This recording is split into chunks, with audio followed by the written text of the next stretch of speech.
감사합니다. 찬양으로 섬겨주시고 우리 기도로 섬겨주시고 말씀으로 섬겨주신 모든 분들 대단히 감사드립니다.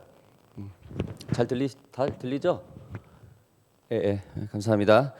자, 오늘은 2021년도 3, 4분기 OPM 예배를 시작하는 날입니다. 지금부터 10주 동안 시편을 가지고 우리 여러분들과 말씀을 나눠 보겠습니다. 이 시편은 이 시리즈는 분기별로 시리즈는 여기 오번 앵글리칸 처치 저희 파트너십 이 첫 교회의 그 텍스트 바이블 그 본문하고 같이 진행이 됩니다. 저희가 임의대로 하는 것이 아니고 저 OPM과 우리 앵글리칸 교단에서 운행되고 있는 그 시리즈 성경에 거기에 같이 지금 마치고 있습니다. 아무튼 10주 동안 하나님께서 이 시편을 통하여서 우리에게 어마어마한 축복과 그 은혜를 쏟아 부어줄 줄 믿습니다. 자, 오늘 그 첫 번째 시편 첫 번째 말씀 이 주님께 고백이라는 제목을 가지고 말씀을 시작하겠습니다. 여러분 시편은 히브리어로 찬양의 노래 또는 찬송들이라는 뜻입니다. 이 시편에는 많은 것들이 나와 있죠. 뭐 애통이나 불평, 감사 등 그리고 뭐 다양한 내용들이 있습니다. 그래서 그리스도인들에게 가장 인기 있는 구약 성경이기도 합니다. 환희와 눈물이 있습니다.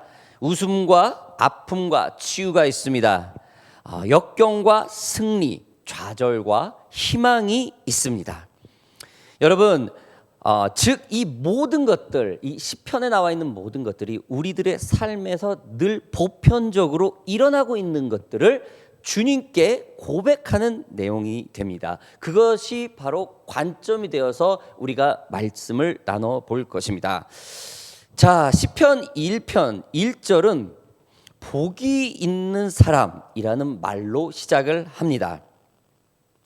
우리는 복이 있는 사람은 누구이며 복이 있는 사람이 어떠한지를 먼저 좀 알아보겠습니다. 1절 말씀 보겠습니다. 복 있는 사람은 악인들의 꾀를 쫓따르지 아니하며 죄인들의 길에 서지 아니하며 오만한 자들의 자리에 앉지 아니하고. 시편은 복이 있는 사람들만의 행동이 있다고 합니다. 즉 하나님이 복이 있는 사람이라고 말하는 사람들의 특별한 행동들이 있다라는 것이죠. 그 첫 번째 1절에서 나오는 것들이 첫 번째가 악인들의 꾀를 따르지 않는다는 것이에요. 두 번째 죄인들의 길에 서지 않는다는 것입니다. 세 번째 오만한 자들의 자리에 앉지 않는다는 거예요. 네 번째 여호와의 율법을 즐거워합니다. 다섯 번째 그의 율법을 주야로 묵상합니다. 여러분 이것은 세속에 속해 있는 사람들은 하지 않는 행동들이에요. 악인들의 꾀를 따르든 안 따르든 본인의 그냥 판단에 있다는 거죠. 그러나 이 하나님의 복을 받는 사람들은 악인의 꾀를 쫓지 않고 죄인들의 길에 서지 않고 오만한 자들의 자리에 앉지 아니하고 주님의 율법을 주야로 묵상하고 즐거워한다는 겁니다. 시편은 복이 있는 자들에 대하여 1절 그들이 하지 않는 것이 그들이 하는 것을 말하고 있다면은 2절에서는 무엇이 나와 있는지 무엇이 나와 있을까요? 바로 초반부에는 하나님의 사람들 복이 있는 자들이 하는 것들이 있다면 그 반대로 하지 않는 것들 이 두 개의 부분이 대조가 되게 묘사를 하고 있습니다. 삶의 강조점 즉 하다, 따르다, 걷다, 서다, 앉다, 즐거워하다라는 말이 사용된 이유는 우리는 이러한 가족이나 사회 그룹, 동료들에 속해 있는 어떤 공동체 이런 그룹에 속해 있는 존재이기 때문입니다. 그리하여서 그들에 의해서 영향을 받는 존재라는 게 바로 저희 하나님의 사람들입니다. 무엇보다도 우리는 반응하는 존재입니다. 시편은 복이 있는 사람을 하나님께 반응하는 존재라고 시작을 하고 있습니다. 복 있는 사람은 하나님께서 원하지 않는 악인을 안 하지 않는 것들을 하지 않습니다. 즉 악인을 따르지 않고 죄인의 길에 서지 않고 오만한 자리에 서지 않는다고 합니다. 그리고 하나님께서 주신 율법, 즉 말씀을 주야로 묵상하고 이 말씀을 묵상하는 것을 매우 즐거워한다는 거죠. 모든 것이 하나님 앞에 집중되어 있습니다. 하나님께만 반응을 하고 있습니다. 이러한 반응은 우리가 살고 있는 현실과 같은 상황에 있습니다. 기쁠 때 하나님께 집중하고 반응합니다. 행복할 때나 하나님께 집중하고 반응합니다. 슬플 때 또한 마찬가지입니다. 하나님께 집중하고 반응합니다. 몸이 병들어 있을 때나 건강할 때나 하나님께 집중하고 반응하고 있습니다. 이것이 바로 복이 있는 사람들의 하는 아주 특별한 행동이라는 것입니다. 여러분, 복이 있는 사람들의 이런 행동이 있는 이들의 삶은 그러면 어떨까요? 삶이 어떠할까요? 3절을 한번 보겠습니다. 그는 시냇가에 심은 나무가 철을 따라 열매를 맺으며 그 잎사귀가 마르지 아니함 같으니 그가 하는 모든 일이 다 형통하리로다. 아멘. 하나님은 복 있는 사람에게 그 복을 누리게 합니다. 그 복을 누릴 수 있는 환경을 열어줍니다. 그럼 복 있는 사람의 이 삶을 조금 보겠습니다. 그 삶은 어떠합니까? 바로 형통한 삶을 산다는 것입니다. 시냇가에 심은 나무는 언제든지 생수를 공급받습니다. 본문의 시는 남유다에서 지어진 시로 상당히 이스라엘 후기 때, 즉 구약의 후기 때 지어진 시라고 합니다. 많은 학자들은 이 시점을 바벨론 포로 이후로 보기도 합니다. 당시 남유다는 시냇가가 없었습니다. 대신 계절천이 있었는데, 계절천이라는 게 무언가, 왜 우리 한국도 홍수가 나면 막 범람을 하죠. 그 다음에 뭐 아프리카 같은 경우는 6개월 비가 오고 6개월은 비가 오지 않죠. 계절천이라는 것은 이렇습니다. 비가 올 때는 시냇가 생기고 비가 오지 않는 건기에는 그냥 땅이라는 거예요. 이게 바로 계절천입니다. 우리 한국은 좀 그게 조금 낯설죠. 늘 365일 뭐 강이 있고 뭐 있는 곳이 항상 있으니까. 그러나 이 시를 쓰여질 당시, 지금도 마찬가지지만 이스라엘은 계절천이 많습니다.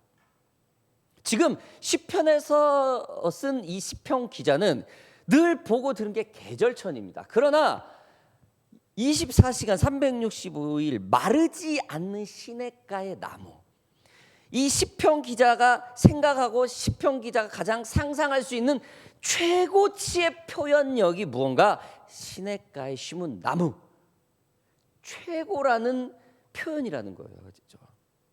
사람이 할 수 있는, 시편 기자가 표현할 수 있는 최고의 표현을 했습니다. 복이 있는 사람은 이처럼 시냇가에 심은 나무에 있는 것처럼 늘 그 삶이 형통하다라는 거죠. 비가 올 때 잠깐 형성되는 계절천의 수준이 아니고 사시사철 물이 흐르는 시냇가에 있는 나무와 같다는 것입니다. 즉 하나님의 복이 있는 사람은 그 복이 잠깐 있다가 없어지는 게 아니고 계속 유지된다는 거예요. 이것이 바로 형통한 삶을 산다는 것입니다. 여러분 믿으십니까? 두려워하지 마세요. 잠깐 이 복이 있다 사라지면 어떻게 하지? 잠깐 이 능력이 있다가 없으면 어떻게 하지? 여러분 두려워하지 마세요. 하나님께서 끝까지 붙듭니다. 단 그의 삶이 어떻습니까? 악인의 꾀를 쫓지 아니하고 오만한 자리에 서지 않고 주님의 말씀을 늘 즐거워하며 주야로 묵상하는 자들, 이러한 삶이 따르는 사람은 지금 사시사철 시냇가에 흐르는 나무에 서 있는 것처럼 형통한 삶을 산다는 것입니다. 여러분 믿으시기 바랍니다. 이것이 바로 무엇을 뜻하는 것입니까? 하나님은 절대 변하지 않는다는 뜻이죠. 여러분 하나님이 우리에게 변하지 않고 유지시켜주는 가장 큰 복이 무엇입니까? 뭐라고 생각합니까? 지금 현재 바로 구원입니다. 예수 그리스도의 십자가의 희생으로 얻어진 그 영생, 그 구원입니다.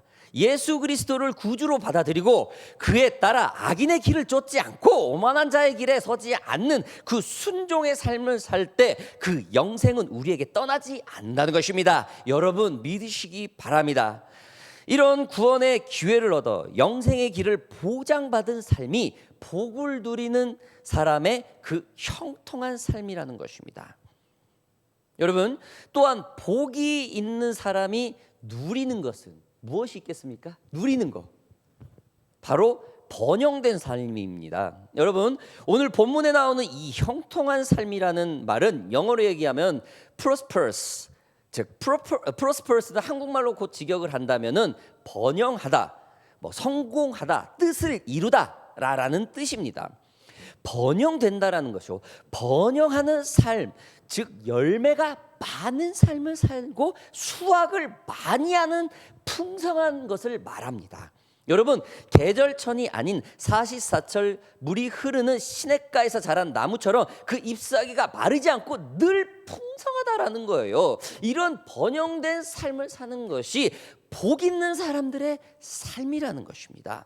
우리의 시선과 관점이 하나님께만 집중되어 있는 사람들이 이러한 복을 취합니다. 여러분 복이 없는 사람은 어떤 그런 행동을 할까요? 좀 여담이겠지만 관점이 하나님이 아니라 세상으로 가 있어요. 세상은 여러분 절대적으로 콘스트라티십, 이 비교 의식 속에서 끊임없이 갈등을 합니다. 어떤 자리에 올라가도 남들과 비교를 합니다. 어떤 내가 성품이 돼도 남들과 비교를 합니다. 어떤 것을 취해도 남들과 비교해요. 여러분 남들과 비교를 하면은 복이 있고 형통한 삶, 번영된 삶 절대로 살 수 없습니다. 세상을 바라보는 세속을 바라보는 관점은 이러한 끊임없는 갈등 구조 속에 있어요. 복이 있는 사람의 첫 번째 조건이 뭡니까? 늘 하나님께 집중되어 있다라는 것입니다. 그 복이 있는 사람들, 그 사람의 번영된 삶이 바로 이와 같이 풍성한 삶을 살아가야 될 것입니다. 어떠한 삶? 웃음이 풍성할 것입니다. 기쁨이 풍성한 삶을 살 것입니다. 행복이 풍성한 삶을 살 것입니다. 없는 형편에도 나눌 수 있는 마음의 여유와 기쁨을 늘 풍성합니다. 상대를 깎아내리기보다도 격려하고 칭찬하는 넘치는 그 입술의 기쁨으로 말이 풍성하게 살 것입니다. 오늘날처럼 코로나로 불투명한 미래를 살지만 늘 기대와 희망으로 하루하루를 기쁘고 풍성하게 살아갈 것입니다. 병든 몸이 있어도 지쳐 있어도 아파 있어도 그 고통 속에 있어도 천국을 주시고 영생을 살아계신 하나님이 있으니 늘 그 마음은 풍성할 것입니다. 여러분 믿고 하나님을 따라 복이 있는 삶을 사시길 주님의 이름으로 바랍니다. 성경은 생명을 마르지 않는 물과 그곳에서 자라나는 나무로 표현을 합니다. 물은 하나님께서 천지 창조를 창조하실 때 생명을 물로 시작을 한 그런 첫 번째 시작을 의미합니다. 창세기 2장 10절에 보면은 강이 에덴에서 흘러나와 동산을 적시고 거기서부터 갈라져 내 근원이 되었으니. 자, 신약에서 또한 마찬가지입니다. 그 생명을 물과 나무 그리고 열매로 말을 하고 있습니다. 요한계시록 22장 2절 말씀을 말을 하고 있습니다. 길 가운데로 흐르더라. 강 좌우에 생명나무가 있어 12가지 열매를 맺되 달마다 그 열매를 맺고 그 나무 잎사귀들은 만국을 치료하기 위하여 있더라. 아멘. 성경에서의 물과 나무는 모든 생명의 시작이고 열매입니다. 복이 있는 사람, 형통한 삶, 번영된 삶을 사는 사람들을 하나님은 이 최고의 복, 이 물과 이 나무로 표현을 했습니다. 여러분, 하나님은 여러분과 저를 이렇게 최고의 표현으로 창조를 했습니다. 여러분 기뻐하세요. 여러분 복을 누릴 수 있는 사람으로 자부심을 가지세요. 너무나 어렵습니까? 미래가 불투명합니까? 여러분 힘내세요. 형통한 삶과 번영된 삶이 여러분에게 개런티가 되어 있습니다. 병들어 있습니까? 힘내십시오. 우리에게는 영생이 있습니다. 하나님께서 힘 주시고 하나님께서 능력 주셔서 모든 것을 희망으로 바꿔 주실 줄 믿습니다. 여러분, 이 복 있는 사람들의 삶에, 형통하고 번영된 삶에 나와 있는 말씀 중에 여러분 한 가지 조건이 따르죠. 물론 하나님께 집중을 해야 된다는 말씀이죠. 어떻습니까? 이 복이 있는 사람들은 늘 주님의 말씀을 읽고 묵상하며 그대로 행하려고 몸부림치는 사람입니다. 그저 예수님을 구주로 받아들였다고 해서 그 삶이 형통하고 번영된 삶을 얻어질 수는 없습니다.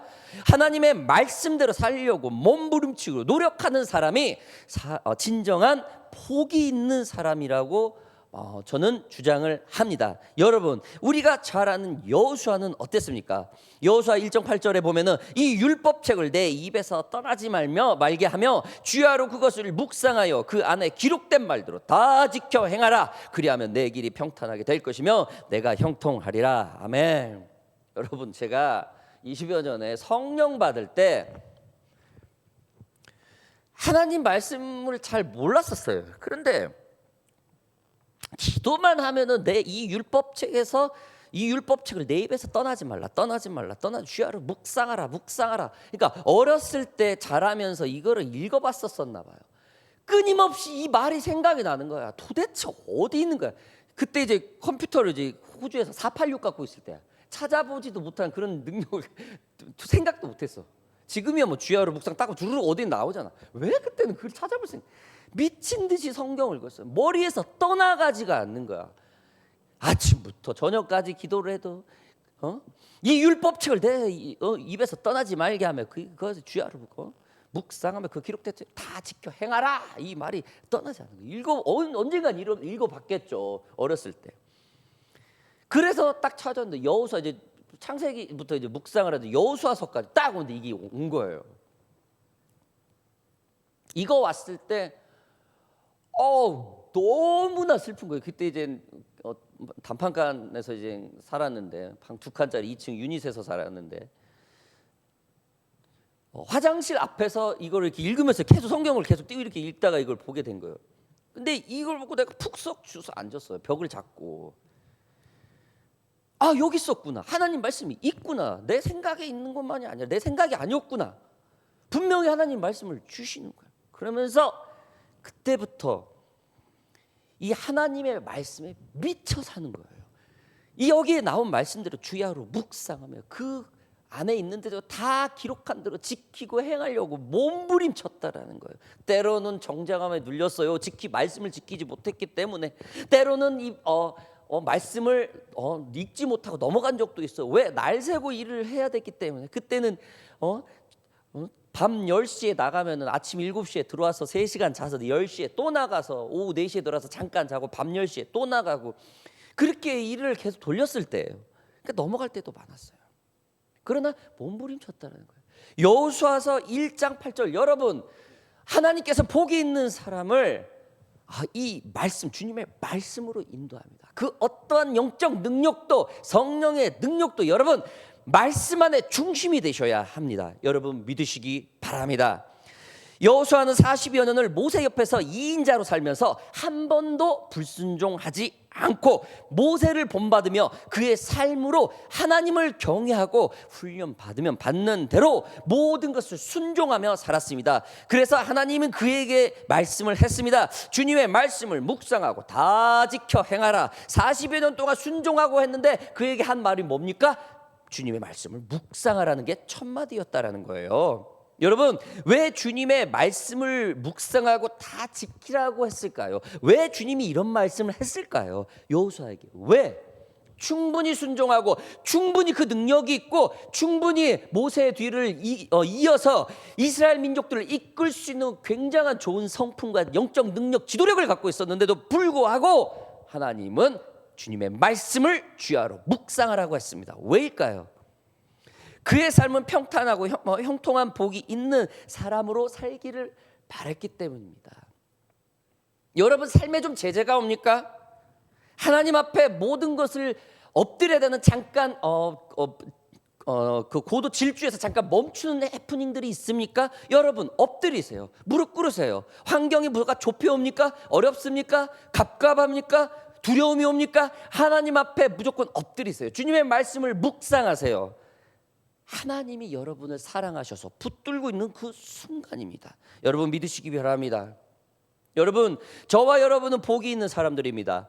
우리의 삶이 형통하고 번영된 삶을 사는 진정한 복이 있는 사람이 되기를 원한다면 하나님의 말씀을 늘 보셔야 합니다. 하나님의 말씀을 지키는 삶을 살려고 몸부림쳐야 됩니다. 하나님 말씀대로 살기 쉽지 않습니다. 하나님 말씀을 매일매일 주야로 묵상하기 어렵습니다. 1년에 성경 일독하기 너무 어렵습니다. 하루에 4장만 읽으면은 성경 4장만 읽으면은 1년에 일독해요. 그런데 어려워요. 그게 굉장히 어렵습니다. 그러나 몸부림은 치셔야 됩니다. 하나님의 말씀을 신실히 묵상하며 삶 속에서 늘 적용하고 산다는 것은 어렵지만 그 대가를 치러야 되지만 하나님의 오늘 시편의 말씀처럼 복이 있는 사람으로 그 삶을 형통과 번영된 삶을 이끈다는 사실을 여러분 믿으시기 바랍니다. 여러분 이러한 결단이 있으셔야 됩니다. 여러분도 잘 아시는 18세기의 감리교 메소디스트 감리교 창설자 존 웨슬리가 원래는 이 앵글리칸 교단 목사님이었습니다. 그가 32세 되던 해 미국 선교를 떠났다고 합니다. 하지만 대서양을 건너던 중에 큰 폭풍을 만나서 굉장히 두려움에 쌓였대요. 그 요나처럼. 그래서 통제력을 잃은 배는 너무 흔들렸고 거기에 있는 승객들은 굉장한 상실감으로 모든 죽음과 그 공포와 싸우고 있었다라는 거예요. 그래서 존 웨슬리 또한 예외는 아니었죠. 그래도 죽음이 무서웠고 아무리 목사였고 아무리 하나님을 잘 믿고 했다고 해도 너무 이 죽음 앞에 두려웠다라는 거예요. 그런데 그 엄청난 그 위급한 순간에서도 그 폭풍 속에서도 몇 명의 청년들이 배 한 구석에 모여서 태연하게 기도를 하고 있다라는 겁니다. 그들은 바로 모라비안에 대한 형제 단연들이었습니다. 여러분 모라비안이라는 것은 형제단이라는 것은 보헤미아 즉 지금 현재 체코에 있는 개혁가 존 후스의 그 신앙을 계승한 그 종교개혁자 존 후스의 그 신앙을 계승한 사람들로 보헤미아 동부 모라비아 지역에 결성한 신앙 집단 즉 선교 단체였습니다. 이곳에서 이들이 같이 그 배에 타서 배에 넘어가는 중이었다고 그래요. 이들은 독일 귀족 진젤도르프의 백작의 후원을 받아 늘 집교를 하면서 왕성하게 전도 훈련을 펼치고 있는 그런 아주 건강한 단체였다라고 합니다. 그 형제단원들이 존 웨슬리가 타고 있는 배 속에서 이 폭풍 속에 있는 이 상황 속에서 의연하게 기도하고 있었다라는 거예요. 이 모습을 본 존 웨슬리는 너무나 큰 충격을 받았다라는 거예요. 그냥 하나님을 믿는 그냥 그룹 사람들, 그 젊은 사람들이 그렇게 태연하게 기도를 하고 있다라는 거. 아무 두려움 없이. 굉장히 자기는 충격이었고 수치심이 들었다라는 겁니다. 그리고 참된 신앙이 무엇인지 그때서야 제대로 깨달았다는 거예요. 그들을 비추어 죽음의 공포에 사로잡혀 떨고만 있던 자기 자신이 너무나 창피했다라는 거예요. 이후에 미국에서 선교 결과를 했겠죠. 그러면서 모라비안 이 단체를 좀 잊어가면서 선교 활동을 했는데 결과는 실패였다고 합니다. 그래서 어쩔 수 없이 영국으로 귀국을 했는데 영국에 돌아왔을 때도 굉장히 무력감 속에서 본인을 이겨내줄 수 없었다라고 해요. 그래서 그 참담한 심정으로 있었는데 이 존 웨슬리 뇌리 속에는 모라비안 형제 단원들이 자꾸 떠오르더라는 거예요. 그래서 이 존 웨슬리는 모든 것을 다 그 사역을 접고 독일로 넘어가서 모라비안 형제 그 단원과 접촉을 했다라는 거예요. 진젠도르프 백작을 만나 그에게 다시 훈련을 받고 배우고 교육을 받아서 다시 영국으로 와서 그 뜨거운 심령으로 존 웨슬리의 그 영적 부흥성의 회개 운동, 성령의 운동, 영국의 가장 전무후무한 영적 부흥 운동이 영국에서 일어나게 됩니다. 이 존 웨슬리를 시작해서 파급적으로 영국이 시작되니까 이 영국을 통해서 전 세계로 영적 대각성 운동이 일어나게 된 것입니다. 여러분, 한 가지의 결단, 한 사람의 결단, 하나님 앞에 선 내 자신의 결단이 이렇게 영적 능력을 바꿉니다. 여러분, 복된 사람으로, 복이 있는 사람으로서 형통한 삶을 살고 번영된 삶을 사는 사람으로서 하나님 말씀 앞에 선 내 결단하십시오. 존 웨슬리처럼 세계는 나의 교구다라는 말을 남길 정도로 엄청난 영적 능력들, 그 복이 있는 사람으로서 삶을 살 줄 믿습니다. 여러분, 하나님은 대단히 인격적인 분입니다. 우리의 성품을 존중해 주시고 우리의 마음을 감찰하시고 우리의 작은 신음에도 귀를 기울이시는 아주 자상한 분입니다. 우리가 결단하지 않으면 하나님은 강제적으로 우리를 사지에 몰아가면서 결단하라고 하지 않아요. 주님을 사랑하고 주님께 마음이 집중되어 있어 복이 있는 자의 삶을 살고 싶다면 하나님 말씀 앞에 나오세요. 하나님의 말씀을 주야로 묵상하세요. 형통하고 번영된 삶을 살려면 주님 앞에 있어야 합니다. 주님의 말씀을 읽어야 합니다. 주님이 말씀하시는 그 음성을 들어야 합니다. 주님께 향한 끝없는 고백이 이 말씀을 통해서 있어야 하는 것입니다. 이것이 진정한 복이 있는 사람이 주님께 고백되어지는 말씀이 되어야 될 것입니다. 우리가 복이 있는 사람의 삶을 살다 보면은 그 반대의 그 악인들의 삶을 우리가 볼 수가 있습니다. 자, 우리가 복이 있는 삶이라면 악인들의 삶은 어떨까요? 이 시편은 복이 있는 사람을 말하는 이 반면에 악인의 삶을 또 비교하고 있습니다. 자, 그러면 이 악인의 삶은 이 시편에서는 어떻게 표현을 하고 있는지 잠시 보겠습니다. 4절, 악인들은 그렇지 아니하며 오직 바람에 나는 겨와 같도다. 시편에서 말하는 악인은 복이 있는 사람이 사는 삶을 살지 않는 사람을 말합니다. 그들은 악인의 길을 따라 갑니다. 그들은 여호와의 율법을 즐거워하지 않습니다. 그들은 여호와의 율법을 주야로 묵상하기를 좋아하지 않습니다. 즉 하나님과 상관없이 사는 사람들이 우리 성경적으로 보면 악인이라고 말을 합니다. 오직 바람에 나는 겨와 같다라는 말은 무엇이겠습니까? 여러분, 겨는 그냥 값없이 그냥 바람에 날아갑니다. 영어로 말하면은 카프겠죠. 카프라는 말은 차프라고 합니까? 카프라고 합니까? 굳이 한국말로 말한다면은 왕겨예요. 그냥 왕겨. 그냥 말이나 소한테 주는 그 여물로 주는 그냥 없애버리는 거죠. 아주 허무하다라는 거죠. 하나님을 따르지 않는 사람들 그냥 허무하다라는 거예요. 복이 있는 사람은 구원이라는 약속 아래 형통하고 번영된 삶을 사는 반면 악인의 삶은 가치 없고 찌꺼기같이 사라져버리는 삶을 살다는 것입니다. 또한 악인은 심판을 견디지 못하고 복이 있는 사람과 함께하지 못합니다. 5절 보겠습니다. 그러므로 악인들은 심판을 견디지 못하며 죄인들이 의인들의 모임에 들지 못하리로다. 악인은 이 세상 마지막에 있을 최후 심판 때에 서지 못한다는 것입니다. 복이 있는 사람들의 모임에 들어오지 못한다는 거예요. 즉 뭡니까 여러분? 사후 심판, 우리가 죽고 심판에 들어올 자격도 없다라는 거예요. 여러분 예수를 믿습니까? 예수로 구원을 받는 것을 여러분 믿으십니까? 주님 앞에 심판 때 설 수 있다라는 거예요. 너 잘했다, 잘못했다, 칭찬할까 이런 얘기를 들을 수 있는 조건이 된다라는 거예요. 그러나 악인들은 어떻습니까? 이 심판 자체도 없다라는 거예요. 하나님이 얘기할 얘기도 안 걸어준다라는 겁니다. 세상의 법에서도 마찬가지죠. 범법자들은 자신의 죄를 변론하기 위해 변호사를 선임을 하고 재판에 있을 거라고 그 추궁하기 위해서 변호사를 선임해서 자기의 그 최후의 변론을 하게 되죠. 즉 아무리 죄인이라도 자신의 죄에 대해 변명할 수 있고 변호할 수 있는 기회가 있다라는 거예요.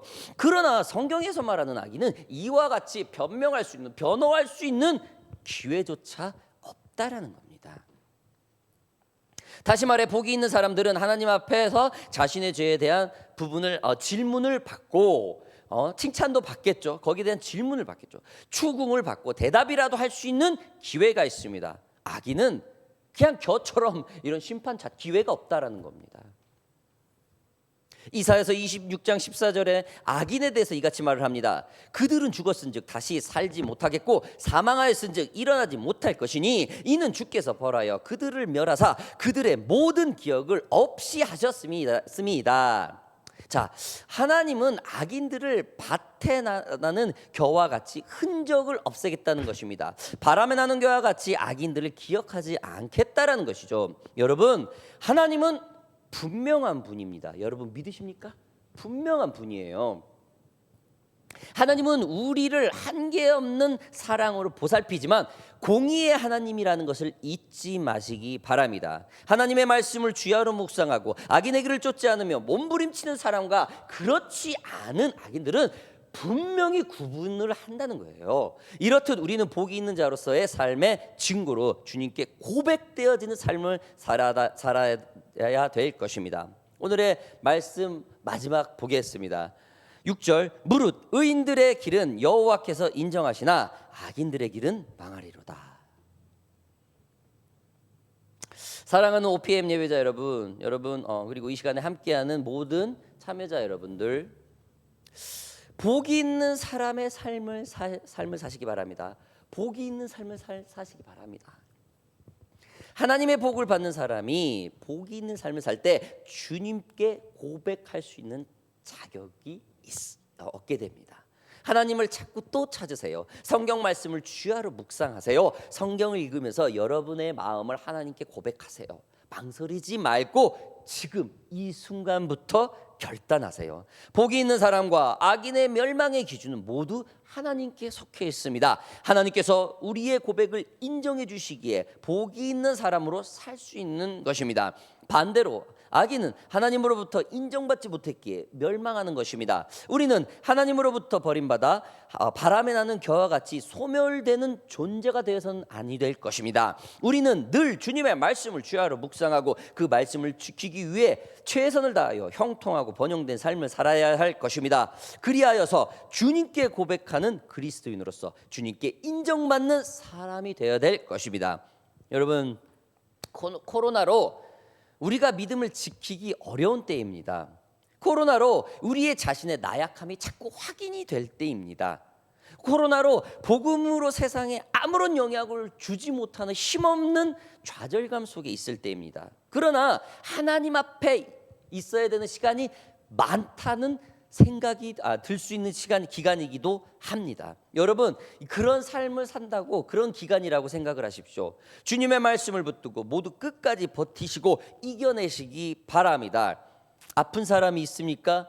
여러분, 주님 앞에 기도하십시오. 힘 주시는 예수 그리스도께서 있습니다. 몸이 아픈 가족들이 있습니까? 함께 기도하십시오. 그 병자를 위해서 끊임없이 기도하십시오. 하나님께서 그 기도에 열매를 주실 줄 믿습니다. 우리는 기쁠 때나 슬플 때나 주님께서 우리와 함께 한다는 사실을 여러분 믿으시기 바랍니다. 우리 이 시간 좀 기도 좀 하겠습니다. 우리 좀 찬양팀 잠깐 나오실까요? 좀 이렇게 기도합시다, 여러분들. 오늘의 말씀을 기억하면서 기도합시다, 여러분. 우리에게 복이 있는 사람으로 주님, 그런 삶을, 복이 있는 삶을 살 수 있도록 주님 인도하여 주시옵소서. 주님께 늘 고백하여 주님과 교제하는 삶이, 우리가 그런 삶을 살게 하여 주시옵소서. 주님의 말씀을 주야로 묵상하는 결단이 오늘 이 시간 우리에게 있게 하소서. 그리하여서 겸손한 마음으로 주님께 고백하는 자들이 되게 하시고, 악인의 길을 쫓지 않고 늘 선한 마음을 가지고 세상을 이겨낼 수 있는 힘을 주시옵소서. 주님, 이 시간 저에게 힘을 주시옵소서. 이 시간에 통성으로 기도하며 나가겠습니다. 기도하겠습니다. 오 주님, 그렇습니다. 주님 안에서 모든 것이 악인의 길을 쫓지 않고 주님의 마음을 늘 선한 마음을 붙들고 세상을 이겨낼 수 있는 힘을 오는 시간에 허락하여 주십시오. 복을 사는 복이 있는 사람으로서 주님께 그런 삶을 살아갈 수 있게 하시고, 주님께 늘 고백하여 주님과 늘 교제하는 그런 삶을 살아갈 수 있는 저희가 되게 하소서. 주님의 말씀을 주야로 묵상하는 결단을 내리게 하소서. 겸손함으로 주님께 고백하는 자들이 되게 하소서. 악인의 길을 쫓지 않고 오만한 자의 소리에 서지 않고 늘 선한 마음으로 주님께 서게 하여 주시옵소서. 오늘 이 시간 아버지, 결단하는 그 한 영혼 한 영혼을 기억하시고 아버지, 그들에게 찾아가 아버지 자신감을 주시고 힘을 주시고 희망을 주시고 형통하고 번영된 삶이 네 안에 있다라는 그 능력들을 오늘 이 시간에 확정될 수 있도록 주님 들어 주시옵소서. 기름 부어 주시옵소서. 한 가지 더 기도할 때 이렇게 기도합시다. 여러분, 우리 주위 분들 위해서 기도합시다. 특별히 우리 가족들, 교회, 우리 직장, 학교, 그 모든 우리와 관계된 그룹 및 동료들을 위해서 기도합시다. 여러분, 하나님이 우리 주변의 사람을 아끼고 사랑해 주셔야 그들이 복을 받을 수 있습니다. 그들이 형통한 삶을 살 수 있습니다. 우리의 기도를 통해서, 우리의 중보를 통해서 그들이 하나님 안에서 복이 있는 삶을 살아갈 수 있는 자들이 되게 하여 주시옵소서. 그들이 하나님 앞에서 고백되어지는 삶을 살아갈 수 있도록 주님 도와주시옵소서. 그들이 늘 주님의 말씀을 주야로 묵상하고 형통하고 번영된 삶을 살아갈 수 있도록 결단의 의지를 그들에게 허락하여 주시옵소서. 성령님, 그들을 도우소서. 이 시간에 마지막으로 다시 한번 기도하며 나아가겠습니다. 기도하겠습니다. 오 주님, 그렇습니다. 주님 앞에서 모든 것을 아버지 하나님의 인정받을 수 있는, 아버지 앞에 모든 삶을 살아갈 수 있는 모습이 되게 하여 주시옵소서. 결단하는 아버지 하나님, 우리 가족, 아버지 하나님, 결단하는 교회분들, 결단하는 회사, 직장, 그룹 및 모든 동료들, 아버지, 그들이 주님 안에서 주님의 말씀을 묵상하며 형통되고 번영된 삶을 살아갈 수 있도록 주님 인도하여 주시옵소서. 온전한 주님의 말씀을 기억하시고 주님과 고백되어지는 삶, 주님과 교제하는 삶을 살아갈 수 있도록 주님 허락하여 주시옵소서.